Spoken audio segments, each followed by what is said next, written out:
Welcome to Mamma's kitchen. எல்லோரும் எப்படி இருக்கீங்க?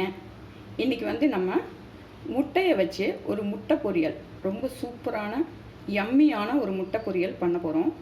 இது வந்து சாப்பிட்றதுக்கு செம்ம டேஸ்ட்டாக இருக்கும். நீங்கள் வந்து எல்லா விதமான சாதத்துக்கும் சாப்பிட்லாம். அதே நேரத்தில் சும்மா வெறும் வாயிலே வந்து நீங்கள் ஸ்நாக்ஸ் மாதிரியும் சாப்பிட்லாம் இந்த முட்டை பொரியலை. இதை நம்ம எப்படி செய்யலாங்கிறத பார்ப்போம் வாங்க. அடுப்பில் வந்து ஒரு பேன் வச்சுக்கோங்க. ஒரு 2 ஸ்பூன் அளவுக்கு எண்ணெய் விட்டுக்குவோம். ரொம்ப தேவைப்படாது. ஆயில் சூடான உடனே 1 ஸ்பூன் வந்து கடுகு போட்டுக்கலாம். கடுகு வந்து முட்டை பொரியலுக்கு நிறையா இருந்தால் நல்லாயிருக்கும். 1 ஸ்பூன் வந்து உளுந்தப்பருப்பு போட்டுப்போம். பொரிஞ்சிடுச்சு. 2 பெரிய வெங்காயம் எடுத்துட்டு நல்ல சின்ன சின்ன பீஸாக கட் பண்ணிவிட்டு அதையும் நம்ம இதோட சேர்த்துக்கலாம்.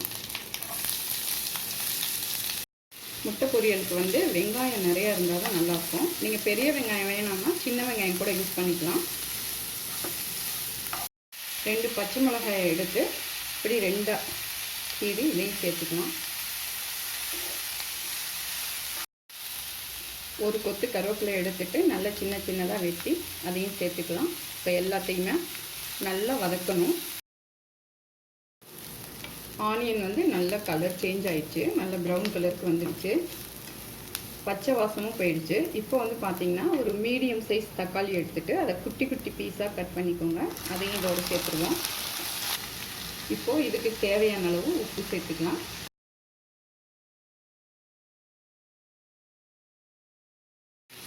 இப்போ வந்து தக்காளி கொஞ்சம் நல்லா மசிஞ்சிருச்சு, வெந்துடுச்சு.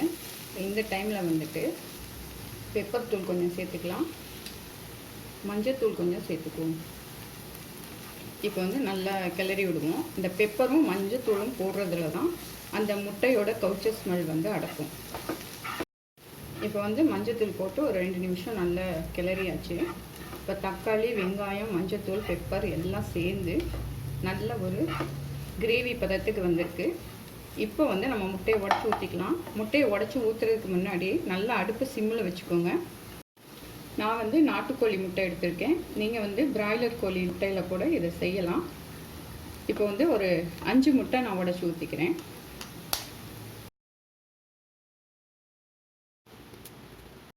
இப்போ வந்து நான் 5 முட்டையை உடச்சி ஊற்றிருக்கேன். உடச்சி ஊற்றினோடனே 1 நிமிஷம் அப்படியே இருக்கட்டும். அதுக்கப்புறமா வந்து நம்ம கொஞ்சம் கொஞ்சமாக நல்லா கிண்டி விடுவோம். இப்போ வந்து லைட்டாக நம்ம கிண்டி விடலாம்.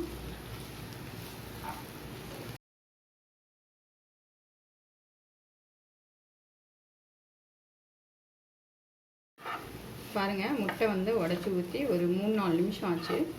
நல்லா மீடியம் ஃப்ளேமில் வச்சுட்டு நல்லா கிண்டி விடுங்க. இப்போ வந்து இந்த முட்டையோட பதம் எப்படி தெரியணும் அப்படின்னா, முட்டை பொரியலுக்கு இப்போ வந்து நம்ம கிண்டும் போது அந்த வெங்காயம் முட்டையோட அந்த பிசுபிசுப்பு தன்மை போயிட்டு நல்லா கொஞ்சம் உதிரி உதிரியாக வரும். அதுதான் வந்து கரெக்டான கன்சிஸ்டன்சி.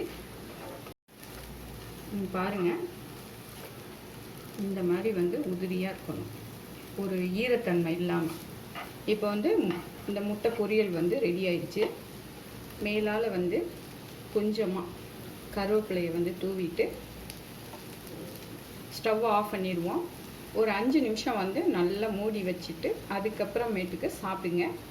இது வந்து சாம்பாருக்கு, புளிக்குழம்பு, இது மாதிரி நீங்கள் எல்லா சாதத்துக்கும் சாப்பிட்லாம். இதே மாதிரி நீங்களும் வீட்டில் ட்ரை பண்ணி சாப்பிட்டு பாருங்கள். நல்லா சாப்பிடுங்க, ஆரோக்கியமாக இருங்க, சந்தோஷமாக இருங்க. மீண்டும் ஒரு புது ரெசிபியில் உங்களை சந்திக்கிறேன். நன்றி.